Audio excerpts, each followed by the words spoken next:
نحمده ونستعينه ونستغفره ونعوذ بالله من شرور أنفسنا ومن سيئات أعمالنا.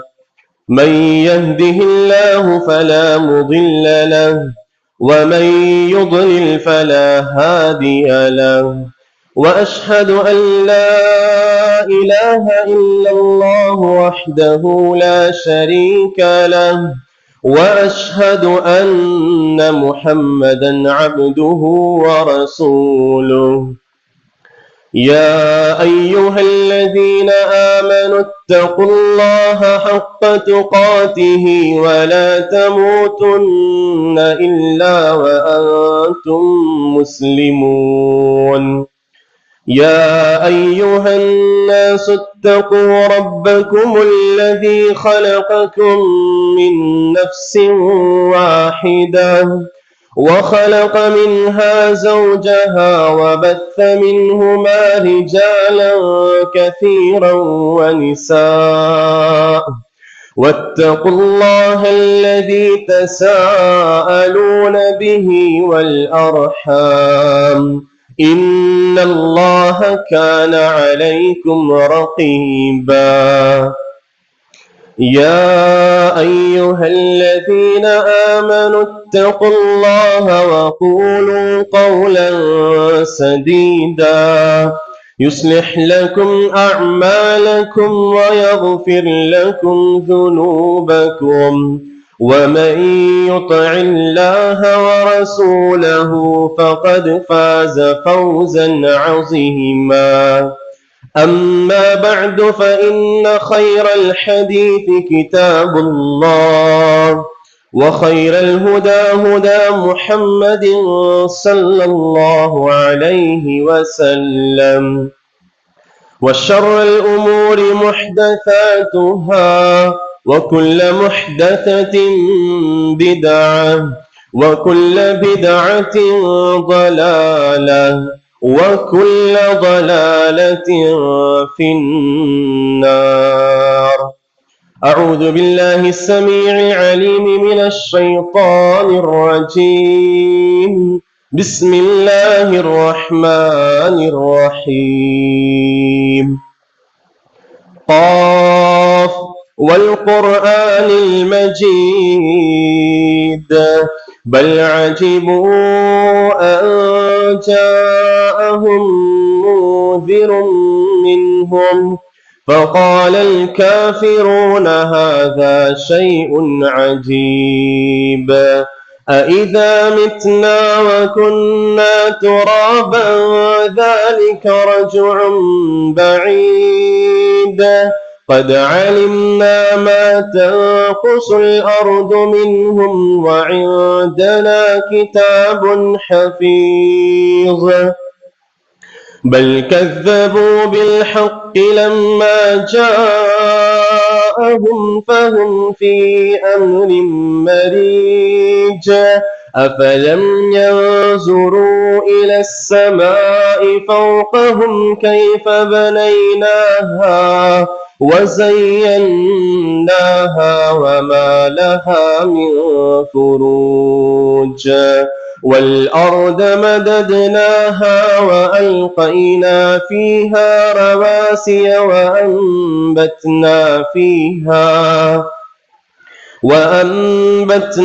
فيها من كل زوج بهيج.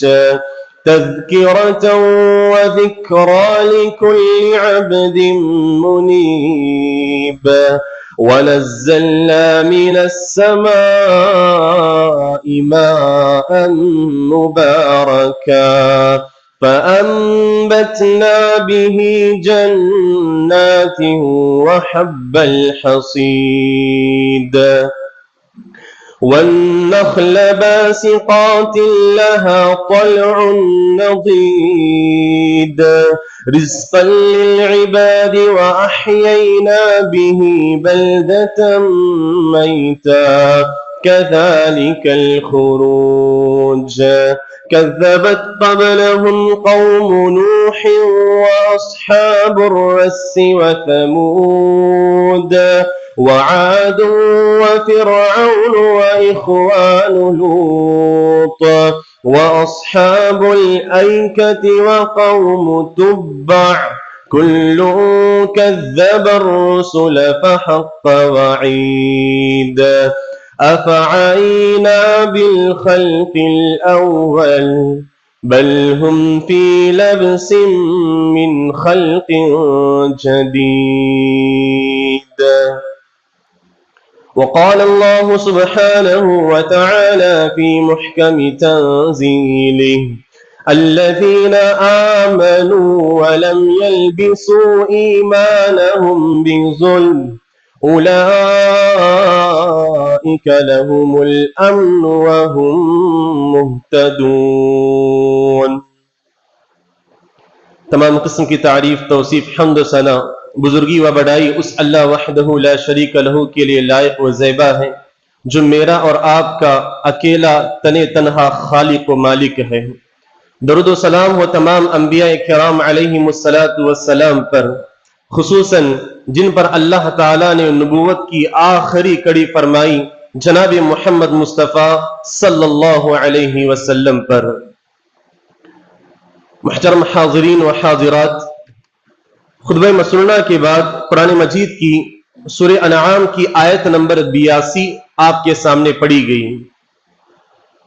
اس آیت کریمہ میں اللہ تعالیٰ نے فرمایا الذین آمنوا، وہ لوگ جو ایمان لائے، ولم یلبسوا ایمانہم بالظلم، اور ایمان لانے کے بعد اپنے ایمان کی ظلم سے انہوں نے حفاظت کی، اپنے ایمان کو ظلم سے خلط ملط ہونے نہیں دیا۔ اولئک لہم الامن، تو ایسے لوگوں کے لیے اللہ تعالی نے امن و امان کا وعدہ کیا ہے۔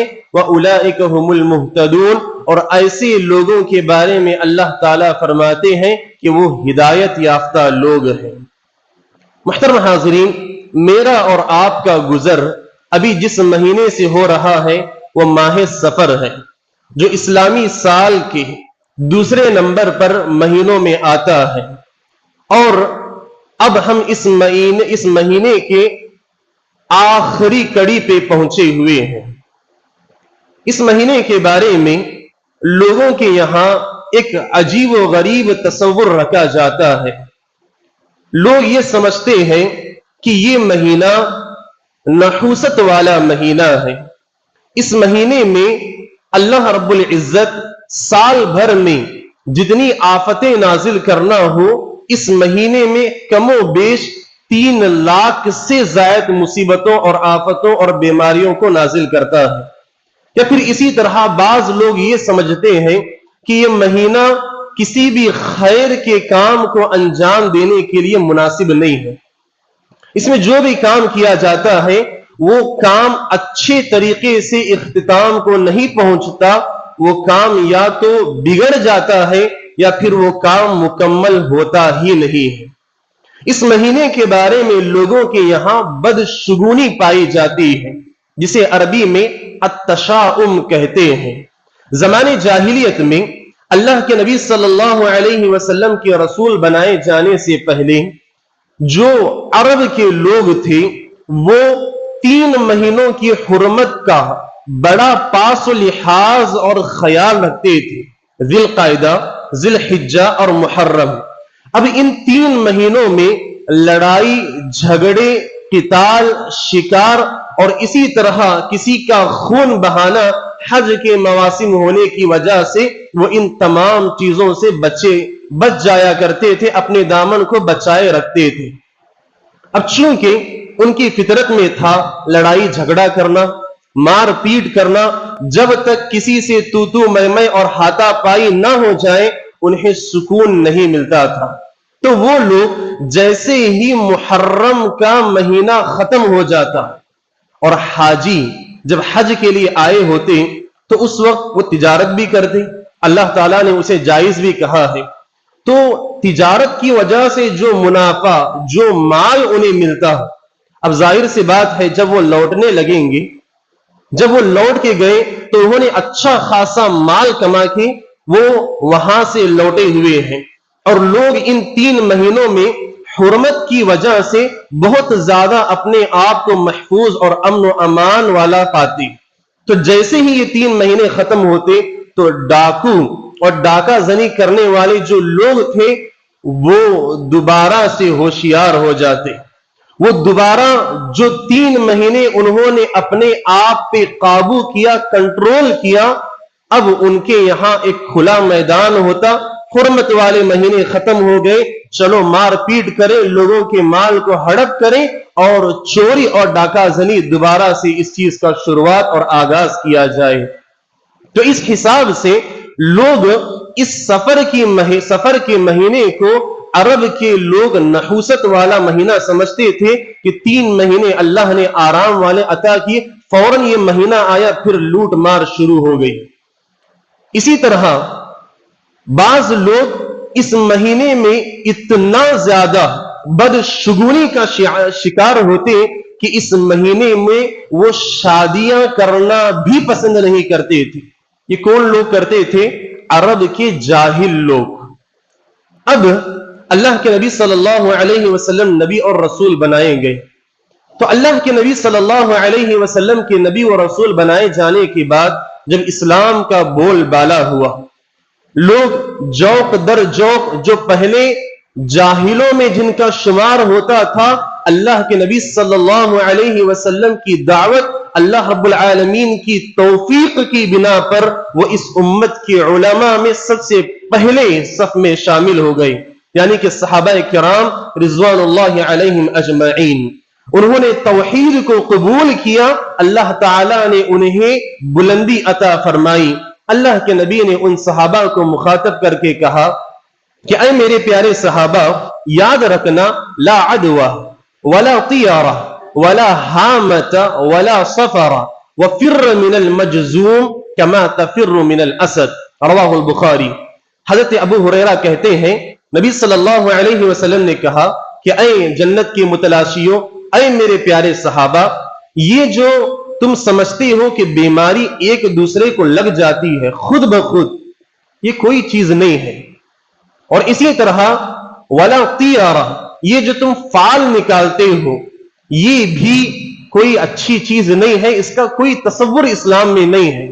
اور اسی طرح اللہ کے نبی صلی اللہ علیہ وسلم نے فرمایا ولا حامت، اور اسی طرح یہ خاص پرندے کے متعلق جو تمہارے ذہنوں میں بدشگونی ہے، یہ بھی اسلام میں کوئی مقام اور حیثیت رکھنے والی چیز نہیں ہے.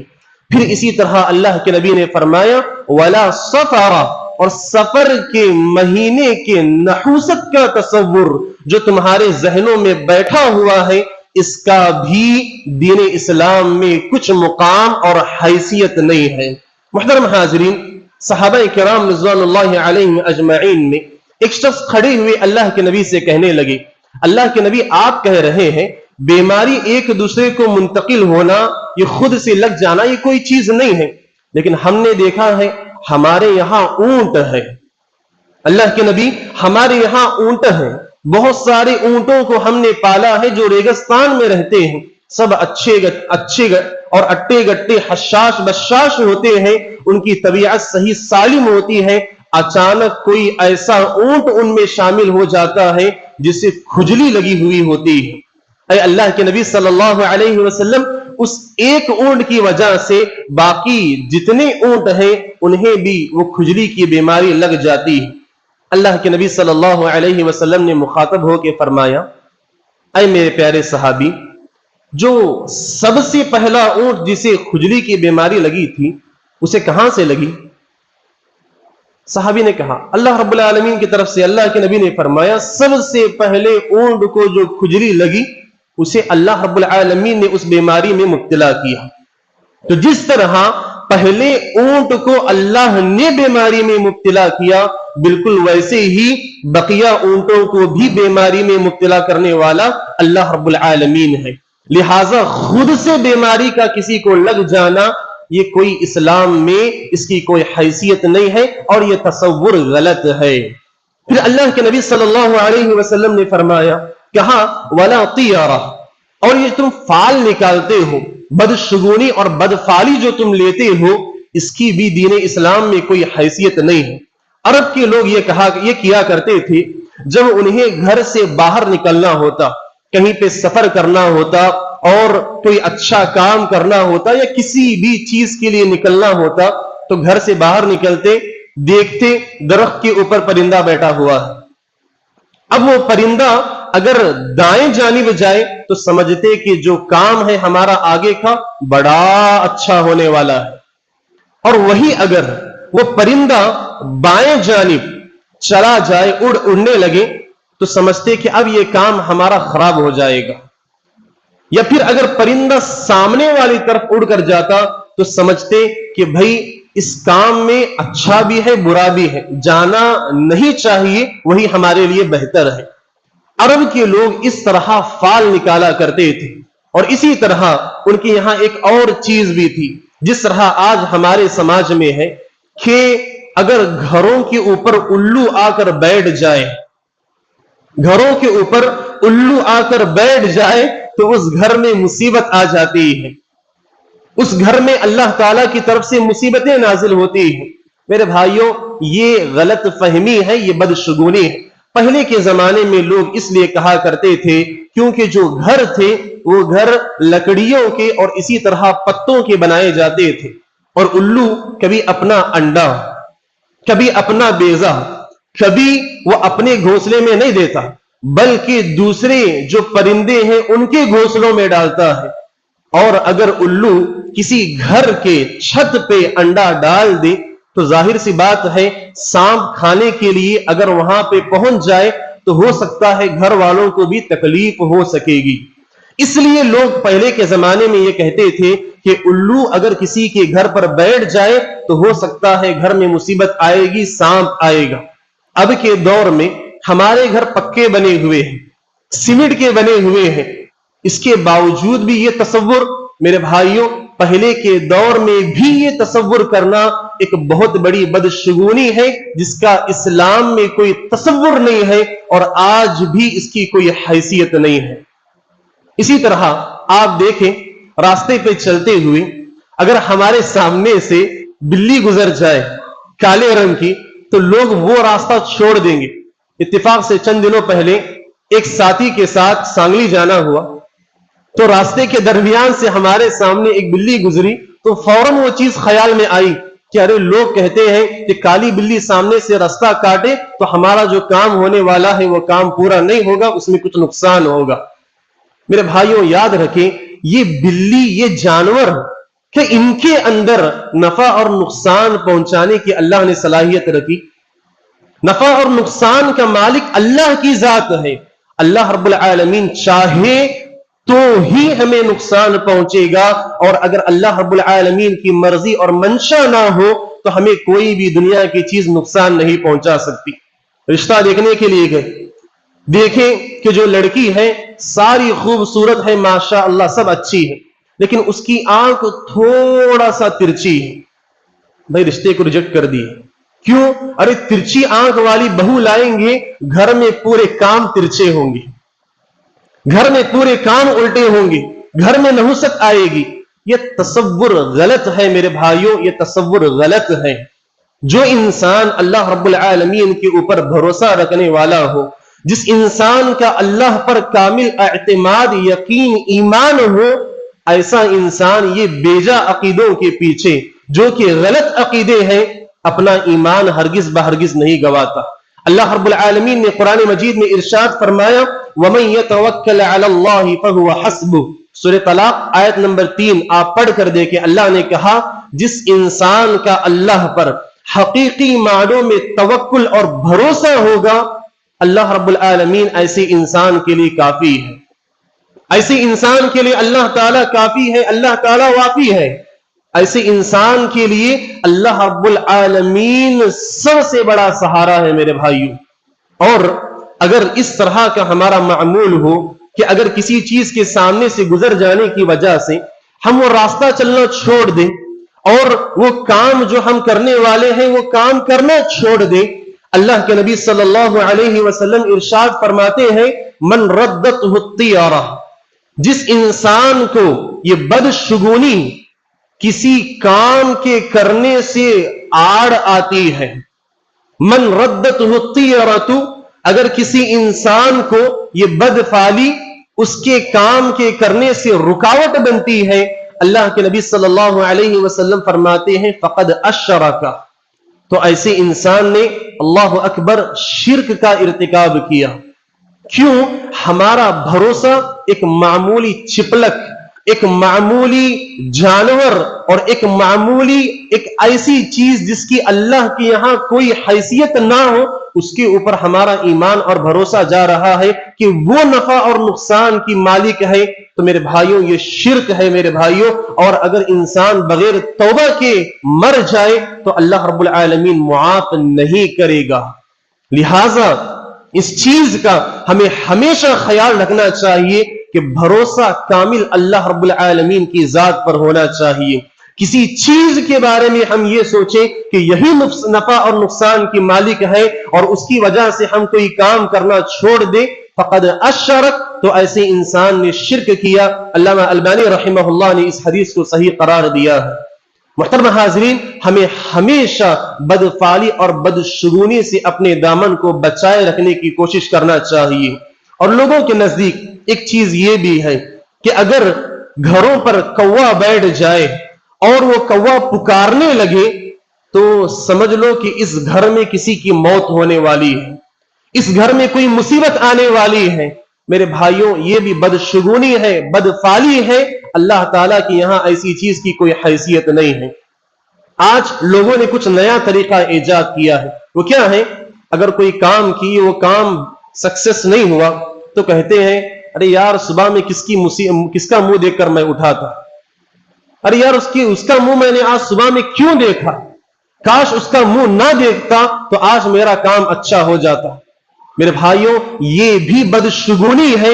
یہ چھوٹے چھوٹے الفاظ جو ہم اپنی زبان سے نکالتے ہیں، ہمیں خیال اور تصور بھی نہیں رہتا کہ یہ جو اوہام پرستی ہے، یہ جو غلط وہم کے ہم شکار ہو جاتے ہیں، یہ ہمیں شرک تک بھی پہنچا سکتے ہیں۔ صحابہ کرام رضوان اللہ علیہم اجمعین کے سامنے اللہ کے نبی صلی اللہ علیہ وسلم نے فرمایا الطیرۃ شرک، الطیرۃ شرک، الطیرۃ شرک۔ 3 مرتبہ اللہ کے نبی نے کہا کہ بدفعلی لینا، بدشگونی لینا، وہ کسی بھی چیز سے ہو، بھلے وہ تم انسان سے لو، بھلے وہ تم کسی بلی سے لو، بھلے وہ تم کسی مہینے سے لو، بھلے وہ تم کسی بھی چیز سے لو، اللہ کے نبی صلی اللہ علیہ وسلم نے فرمایا شرک، بدفعلی لینا یہ شرک ہے۔ لہذا ایسا اگر کوئی انسان کرتا ہے تو اسے توبہ کرنا چاہیے، شرک سے اللہ رب العالمین کی اسے توبہ کر لینا چاہیے۔ آگے اللہ کے نبی صلی اللہ علیہ وسلم نے فرمایا وما منا الا ولكن الله يذهبه بالتوکل۔ ہم میں سے ہر انسان کے ساتھ کبھی کبھار یہ چیز ہو جاتی ہے، انسان چاہتے نہ چاہتے ہوئے بھی اس سے یہ چیز ہو جاتی ہے۔ اب ہم اسے دور کیسا کریں؟ توکل کے ذریعے، اللہ پر بھروسہ کرتے ہوئے اسے دور کرنے کی کوشش کریں۔ اللہ کے نبی فرماتے ہیں اللہ تعالیٰ اس چیز کو توکل کی وجہ سے، اللہ پر بھروسے کی وجہ سے دور کر دیتے ہیں۔ میرے بھائیوں ہمارے اوپر جو مصیبتیں آتی ہیں، ہمارے اوپر جو مصیبتیں آتی ہیں اور گھروں سے نکلنے کے بعد جو ہمارے کام ادھورے ہو جاتے ہیں، وہ کس وجہ سے ہے معلوم؟ وہ اس وجہ سے ہے، پہلی چیز تو یہ ہے کہ ہم نے اللہ رب العالمین کی عبادتوں میں توحید و رسالت کے بعد میں سب سے بڑا جس کا درجہ ہے یعنی کہ نمازوں کے اندر سستی اور کاہلی کا معاملہ اختیار کیا۔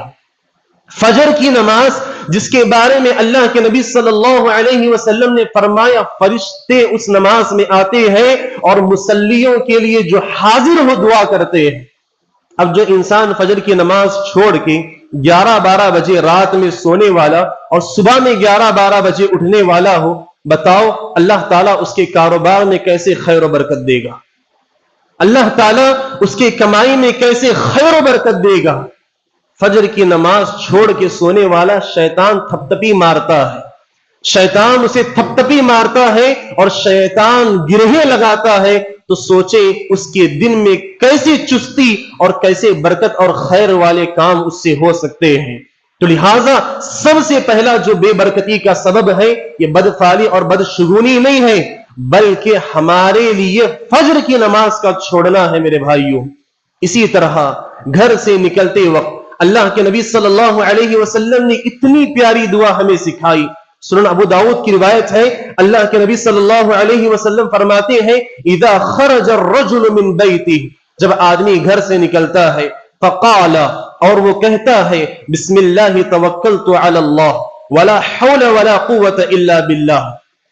آدمی جب گھر سے نکلے اور یہ کلمات کہے کہ میں اس اللہ رب العالمین کی ذات کے نام سے شروعات کرتا ہوں جو کہ اکیلا اور تنے تنہا ہے، بسم اللہ توکلت علی اللہ، اور میں اللہ کے نام سے شروعات کرتا ہوں اللہ پر بھروسہ کرتے ہوئے، اور اللہ کی ذات پر میرا کامل اعتماد اور یقین ہے، لا حول ولا قوت الا باللہ، نہ نیکی کرنے کی نہ برائی سے بچنے کی ہمارے اندر خود بخود طاقت ہے سوائے اللہ رب العالمین کے۔ اگر اللہ تعالی چاہے تو تبھی ہم نیک کام کر سکتے ہیں اور برائی سے بچ سکتے ہیں۔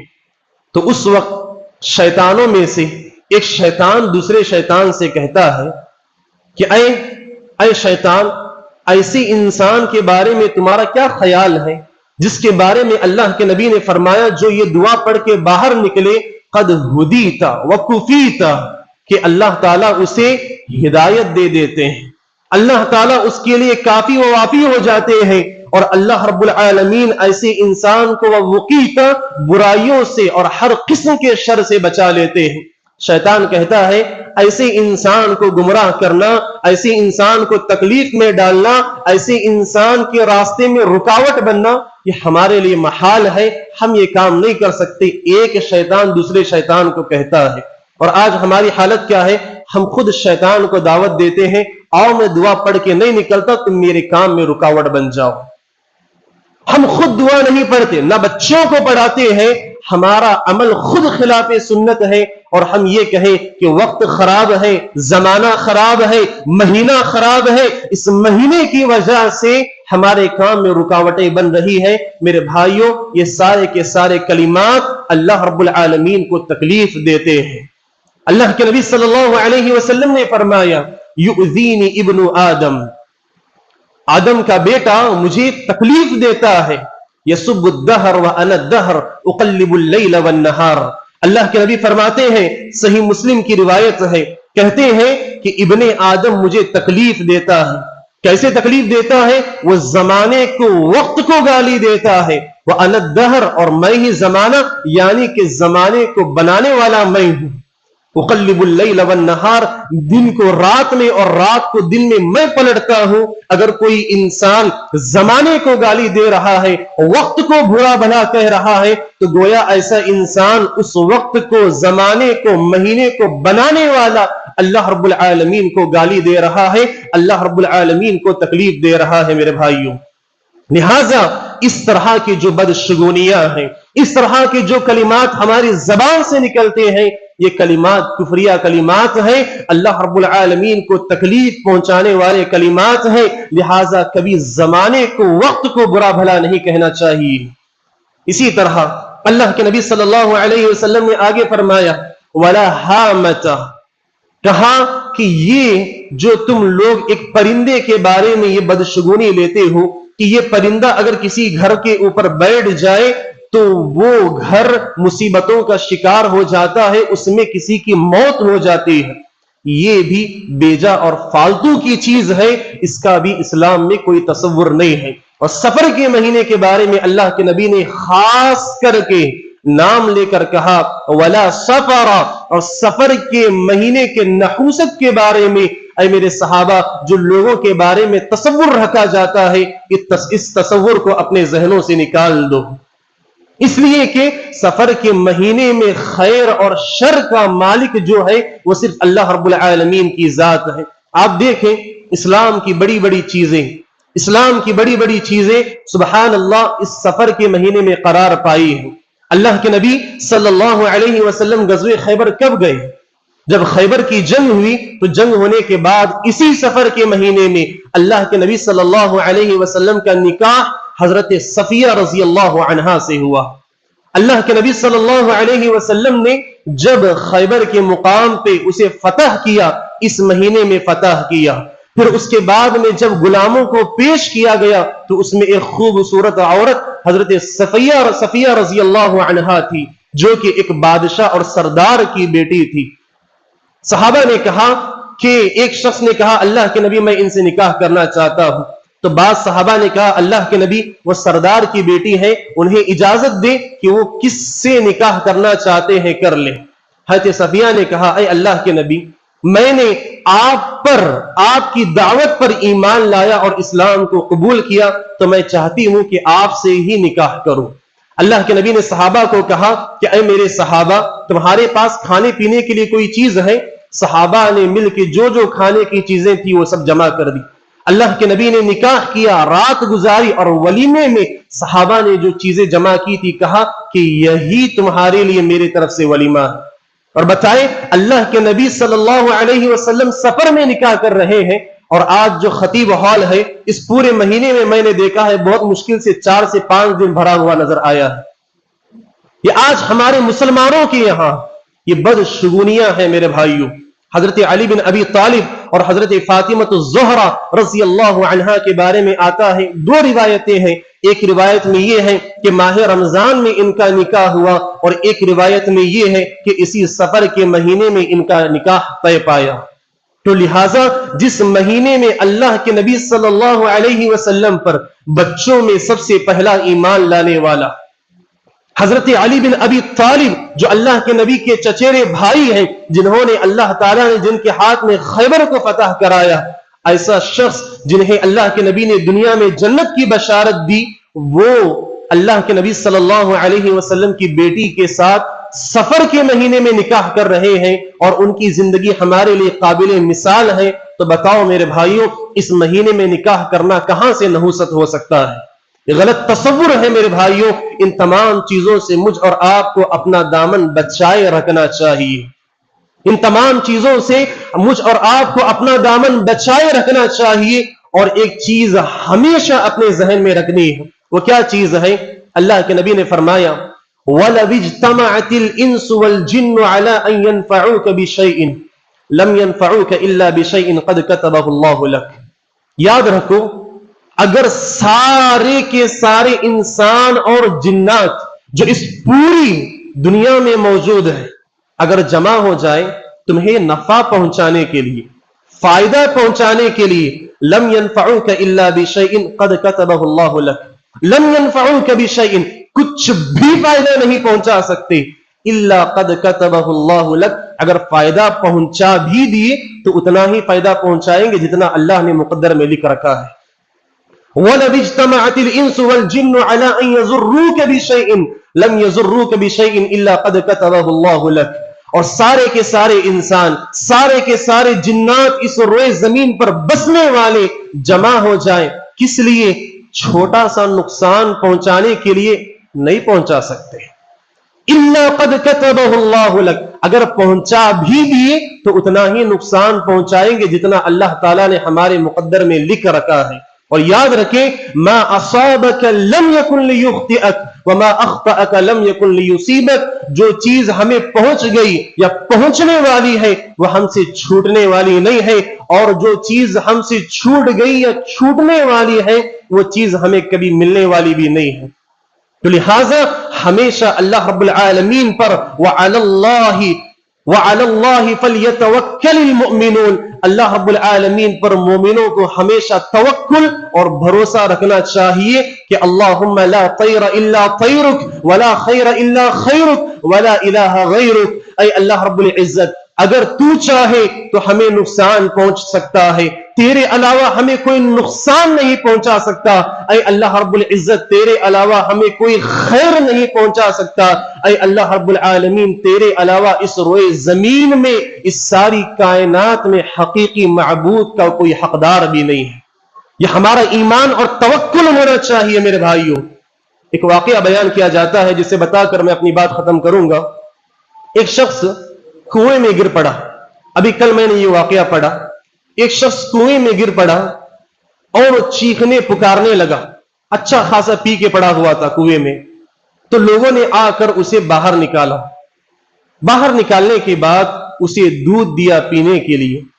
پھر ایک شخص نے پوچھا کہ تم کیسے گرے؟ اب وہ اٹھا اور کس طرح گرا تھا وہ دکھانے کے لیے گیا، پھر دوبارہ کنویں میں گر گیا اور وہیں پر اس کی موت ہو گئی. تو محترم حاضرین، اللہ تعالیٰ نے اگر ہماری موت لکھ رکھی ہو تو ساری انسانیت مل کر بھی ہمیں موت اور تکلیف سے نہیں بچا سکتی. تو لہٰذا ولا سفر، یہ مہینے کے بارے میں، ان دنیاوی چیزوں کے بارے میں یہ خود بخود نقصان پہنچانے والے ہیں یا نحوست والی چیزیں ہیں، یہ تمام کی تمام چیزیں بیکار ہیں. ان چیزوں کو اپنے ذہنوں سے، گھروں سے باہر نکال کر پھینک دے میرے بھائیو. اللہ کے نبی نے فرمایا وَفِرَّ مِنَ الْمَجْزُومِ كَمَا تَفِرُّ مِنَ الْأَسَدِ. یاد رکھنا ایک بیماری اللہ نے بنائی ہے. کون سی بیماری؟ کوڑ کی بیماری. اس بیماری کے بارے میں اللہ تعالیٰ نے خود فرمایا، اللہ کے نبی نے خود فرمایا کہ اگر کسی کو کوڑ کی بیماری ہو تو اس سے تھوڑا الگ تھلگ رہنا، اس سے تھوڑا اپنے دامن کو بچائے رکھنا، کیونکہ اس بیماری میں اللہ نے خود ایک دوسرے کے اندر منتقل ہونے کی طاقت رکھی ہے. اور کیسے بچنا ہے؟ اللہ کے نبی نے فرمایا کما تفر من الاسد. جس طرح شیر سے تم اپنے آپ کو بچانے کی کوشش کرتے ہو، ویسا کوڑ والے انسان سے اپنے آپ کو بچانے کی کوشش کرو. اللہ کے نبی صحابہ سے بیعت لے رہے تھے، ایک شخص نے ہاتھ آگے بڑھایا جسے کوڑ کی بیماری تھی. اللہ کے نبی نے ہاتھ پیچھے لے لیا. صحابہ نے پوچھا، اللہ کے نبی نے کہا ہم نے زبانی تم سے بیعت لے لی. تو لہٰذا کوڑ کی بیماری ایک ایسی ہے جو سابقہ چند سال پہلے کرونا کی شکل میں بھی ہمارے سامنے آئی تھی. تو جن بیماریوں کے بارے میں اللہ نے خود ان کے اندر وہ صلاحیت رکھی ہے، ان بیماریوں سے بچے. یہ فالتو کی نحوست والا تصور اور اسی طرح بدشگونی چیزوں سے، لوگوں سے، ان تمام چیزوں سے اپنے ایمان کی حفاظت کریں. الذین آمنوا ولم یلبسوا ایمانہم بالظلم. اگر ان چیزوں سے ہم اپنے ایمان کو بچائے رکھیں گے، اولئک لہم الامن، جو شرک، خرافات، بدعات سے اپنے ایمان کو بچاتے ہیں، اولئک لہم الامن، تو ایسے بندوں کے لیے اللہ تعالیٰ نے امن و امان کا وعدہ کیا ہے. وَأُولَئِكَ هُمُ الْمُهْتَدُونَ، اور ایسے لوگ ہی ہدایت یافتہ اور سیدھے راستے پر گامزن ہیں. اللہ تعالیٰ سے دعا ہے اللہ رب العالمین مجھ اور آپ کو اللہ تعالیٰ پر کامل بھروسہ اور یقین کرنے کی توفیق عنایت فرمائے. اللہ تعالیٰ مجھ اور آپ کو بدشگونی، بدفعلی اور اسی طرح یہ نحوستوں کا تصور اپنے ذہنوں سے، معاشرے سے، گھر سے نکالنے کی توفیق عنایت فرمائے. اللہ تعالیٰ ہماری ماں اور بہنوں کو بھی صحیح عقیدے کی حامل بنائے. اللہ رب العالمین انہیں بھی اس قسم کی بدشگونیاں اور بدفعلیوں سے اپنے دامن کو بچائے رکھنے کی توفیق عنایت فرمائے. استغفر الله لي ولكم ولسائر المسلمين من كل ذنب فاستغفروا انه هو الغفور الرحيم.